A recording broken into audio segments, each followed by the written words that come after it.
Hi, how's it going, friends? In this video, we're going to see how to send money from Canada to India through RBC. This process is actually quite simple and easy to follow. We're going to log into our RBC mobile app, and here we'll have it. Once we're here, what we're going to do is pretty straightforward. We're going to look for the Move Money option, which usually appears here.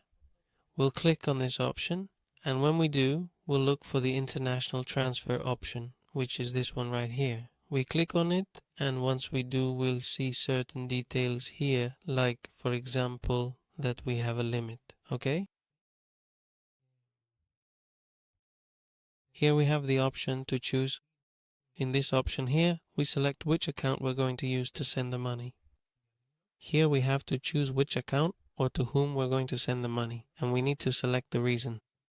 Here, we're going to choose this option to add a contact to whom we want to send money. By clicking this Add button, it will allow us to do so.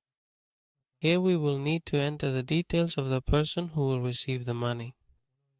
And well, once those details are entered, we have to provide their banking information and all of that until we've completed everything, and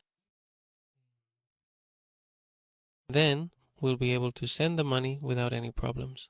If this video helped you, please leave a comment and subscribe.